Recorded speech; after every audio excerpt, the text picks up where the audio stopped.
Hey guys, welcome to my channel. আমি মহারাজান। এখন আমরা কথা বলবো হচ্ছে লায়নের এক্সক্লুসিভ আপডেট নিয়ে কথা।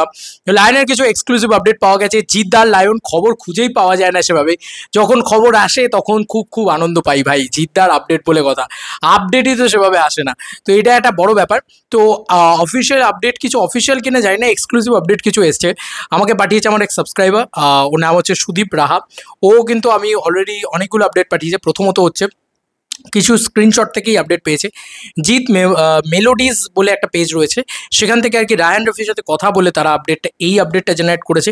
কি আপডেট লেখা হয়েছে, তুফান টু নাকি তুফান টু নিয়ে নাকি তাণ্ডব টু নিয়ে। আমরা আচ্ছা, এখানে লেখা হয়েছে আমি সাকিব ভাই, সোনি ভাই চেষ্টা করছি কুরবানি ঈদে আসার, তবে এখনও শিডিউল দেননি কাউকে কুরবানি ঈদে, তবে আমাদের দেওয়ার চান্স 90%। আমিও মেগাস্টার আসলে তুফান টু নিয়ে আসবো। আপাতত লায়ন নিয়ে ব্যস্ত আছি, যেটাও আগামী বছর ডিসেম্বর বা পুজোতে আসবে। লায়নে জিৎ ও রাজ আছে। কুরবানি ঈদে তুফান টু আসবে ইনশাল্লাহ, সাকিব ভাই সব জানেন। এই হচ্ছে রায়হান রাফি নিজে কাউকে একটা জানিয়েছে। এটা দেখতেই কীরকম একটা মানে অকওয়ার্ড লাগছে, ব্যাপারটা খুব একটা বিশ্বাসযোগ্য হচ্ছে না। তাই আমি বলবো যে এটাকে 200% বিশ্বাস করার কিছু নেই। আমি রায়হান রাফির পেজটাকে চলে যাই, তাতে দেখবো যে প্রোফাইল ফটোটা এখানে লাগানো রয়েছে সেম প্রোফাইল ফটো। এই দেখো, এটা হচ্ছে রায়হান রাফির পেজের অফিসিয়াল প্রোফাইল ফটো। এবং এখানে যে কথোপকথনটা হয়েছে, ও আমাকে যেটা পাঠিয়েছে সুদীপ, সেটা কিন্তু অলরেডি সেখানেও কিন্তু সেম প্রোফাইল ফটোটা কিন্তু দেখতে পাওয়া যাচ্ছে।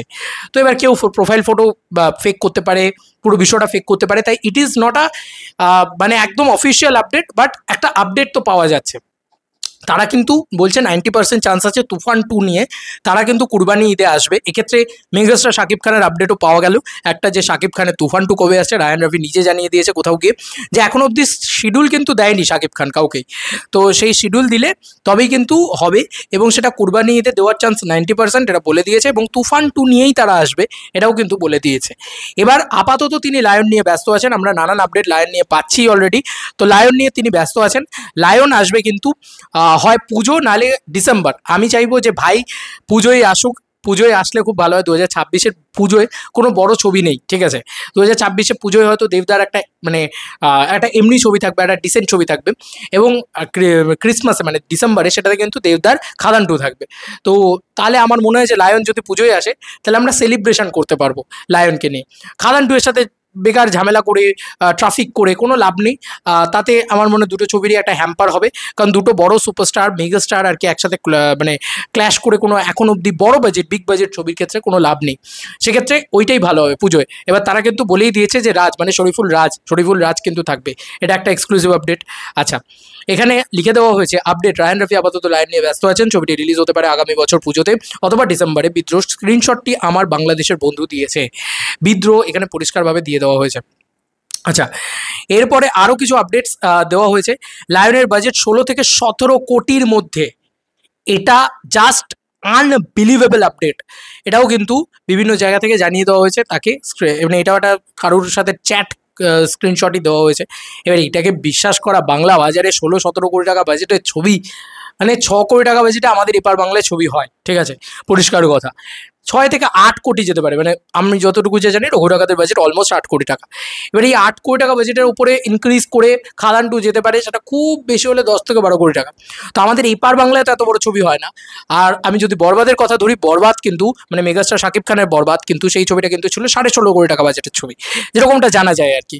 তো সেটাকেও ছাপিয়ে যেতে চলেছে, 17 কোটি টাকা বাজেট হতে চলেছে লায়নের। এটা কিন্তু এখান থেকে জানা যাচ্ছে, এই স্ক্রিনশটটা থেকে। সত্যি মিথ্যে আমি জানি না, পরিষ্কার কথা। রায়হান রাফি তুফানের বাজেট ছিল 11 কোটি, তাণ্ডবের ছিল 14 কোটি, যেটা কমপ্লিটলি ফেক। তাই এই বাজেটটাকেও বিশ্বাস করার কোনো মানেই হয় না, মানে 16 থেকে 17 কোটি টাকা, মানে পরের লাইনটাতে গেলাম, পরের লাইনটাই মানে কমপ্লিটলি ফেক হয়ে যাচ্ছে। কেন বলছি, কারণ তুফানের বাজেট ছিল 6 কোটি টাকা, 6 থেকে 6.5 কোটি টাকা। আমাদের ইপার বাংলাতে শ্যুট হয়েছিল, কলকাতায় শ্যুট হয়েছিল, তাই জন্য আমরা জানি। এবং তার সঙ্গে সঙ্গে ওরা বলছে যে তাণ্ডবের বাজেট 14 কোটি টাকা নয়, 4 কোটি টাকা না 4.5 কোটি টাকা বাজেট ছিল। খুবই কম বাজেটের ছবি ছিল তাণ্ডব। এবং তুমি এটা বড় বড় যে কোনো কাউকে জিজ্ঞেস করে দেখে নিতে পারো। আচ্ছা, রাফি আগের সব কাজগুলোকে ছাপিয়ে যাবে লায়ন, এটা তো আমরা সবাই জানি। হয়তো হ্যাঁ, আমার মনে হয় যেটা 8-9 কোটি টাকা বাজেটের একটা ছবি হতে পারে কিন্তু লায়ন, এটা আমার পার্সোনাল ধারণা। আচ্ছা, এবার লেখা হয়েছে রাফের স্বপ্নের প্রজেক্ট লায়ন। প্রথমে জিদ্দার সাথে কথা হয়েছিল, জিদ্দা প্রফিট শেয়ার নেবেন, কিন্তু এখন বর্তমানে জিদ্দা প্রযোজনা করছেন। মোট 3টি প্রোডাকশন হাউস থাকছে, পরবর্তীকালে হয়তো 4টেও হতে পারে। জিৎ এই সিনেমাতে যদি রেমুনারেশন টাকা নিলে বাজেট ও অনেক বেড়ে যেত, 22-23 কোটি হয়ে যেত, কিন্তু জিদ্দার প্রযোজনা করায় সিনেমাটা আরও ভালো ও টেকনিক্যাল সাপোর্ট পাবে। কেননা জিদ্দার টিম, ক্যামেরা আরও যেসব থাকে, এই দিয়ে লেখা হয়েছে। এটা বাংলাদেশ থেকে আপডেটটা এসছে, ঠিক আছে। এর পরবর্তী লাইন কি আপডেট এসছে, যেগুলো আর কি দেখতে পাচ্ছি সেগুলোই তোমাদের সাথে কথা বলছি। আবারও বলছি, it is not official update. কেউ আমাকে ব্লেম করবে না যে এই আপডেটটা যদি না মেলে পরবর্তীকালে, আমাকে ব্লেম করবে না। আমি যা আপডেট পেয়েছি একদম পরিষ্কার তোমাদেরকে প্রমাণস্বরূপ বলে দিচ্ছি যে কোথা থেকে আপডেটটা এসছে। এটা সুদীপ রাহা বলে একজন ফ্যান, জিদ্দার ফ্যান, সে জানিয়েছে, এবং তাকেও কোনো বাংলাদেশের ফ্যান ক্লাব জানিয়েছে বা কোনো ফ্যান্স জানিয়েছে যে আচ্ছা, হলিউডের ফিউচারিস্টিক রোবট ক্যামেরা দিয়ে শ্যুট হবে। এর আগে বাংলাতে প্রথম হয়েছিল মানুষ সিনেমায়, এবং বলে রাখি বুমেরাং সিনেমাতেও হয়েছিল। মানে যেটা মোটোবক আর কি, মোটোবকটা দিয়ে শ্যুট হবে, মানে যেটা বিক্রমে ইউজ হয়েছিল, সেই জিনিসটাকে কিন্তু এখানে ব্যবহার করা হচ্ছে আবারও। আচ্ছা, এই ক্যামেরার জন্য ফাইট সিনগুলো ভালো ফুটে উঠবে, কারণ এর গ্রাফিক্স এবং কোয়ালিটি সব থেকে সেরা।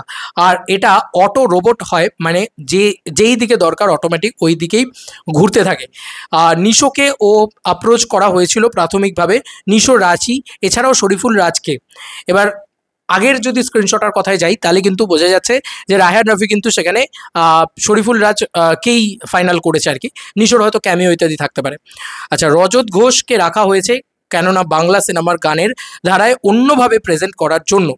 ওই একঘেয়েমি গান রাখা হবে না, একদম নতুনত্ব বাঙালিয়ানায় ভরপুর রজত ঘোষ যেহেতু। এই স্ক্রিনশটগুলো আমার কাছে এসছে। এবার এইগুলো সমস্ত আপডেটস তোমাদেরকে দিয়ে দিলাম, আবার দেখিয়েও দিলাম তোমাদেরকে। তো এই হচ্ছে লেটেস্ট আপডেট অ্যাবাউট লায়ন। আমরাও না প্রত্যেকে লায়নের জন্য অপেক্ষা করে বসে আছি। আমরা বুঝতে পারছি যে কেউ বলে ডাকাত, কেউ বলে বিপ্লবী ছবিটা যদি 15ই আগস্ট 2026 সালে মুক্তি পায়, তাহলে মানে 15ই আগস্টের উইন্ডোটাতে মুক্তি পায়, তাহলে পুজো বা ডিসেম্বর এই দুটো টাইমের ভিতরে কিন্তু জিদ্দার লায়ন ছবিটা মুক্তি পেতে চলেছে। তার মানে এই বছরটা যেরকম আমাদের এপার বাংলা অনুযায়ী আমি যদি বলি, এই বছরটা যেরকম দেবদার বছর হতে চলেছে, 3টে ছবি পরপর মুক্তি পাচ্ছে, 2026 বছরটা কিন্তু জিদ্দার হতে চলেছে আমার যতদূর যা মনে হচ্ছে। কারণ জিদ্দা পরপর ছবি রিলিজ করবে 2026 সালে। এবং মেগাস্টার শাকিব খানেরও একটা আপডেট আমরা পেলাম এখান থেকে, যে তাণ্ডব 2 নয়, তুফান 2ই কিন্তু তারা প্ল্যান করছে 2026 সালে কুরবানি ঈদে। কিন্তু 90% চান্স আছে শাকিব খানের স্কেডিউল দেওয়ার, এখনও 10% কিন্তু না, শাকিব খান কিন্তু এখনও কাউকে স্কেডিউল দেননি বা শিডিউল দেননি, যেটা আর কি কুরবানি ঈদের শিডিউল। তো অলরেডি এরকমটা বড় বড় নিউজ পোর্টাল থেকে খবর বেরিয়েছিল, এবং শাহরিয়ার শাকিল তিনি বলেই দিয়েছিলেন যে শাকিব খানই কিন্তু তাদের কুরবানি ঈদের শিডিউল দিচ্ছেন, এবং ঈদ ছাড়া রিলিজ কিন্তু অলরেডি হতে চলেছে লায়ন। এটা দেখার বিষয়, এবার কি হয় না হয়। এবার তোমাদের কার কি মতামত এন্টায়ার ভিডিওটাকে নিয়ে জানিও কমেন্ট সেকশনে। চলো বন্ধুরা, নতুন কোনো ভিডিওতে দেখা হবে, বাই বাই।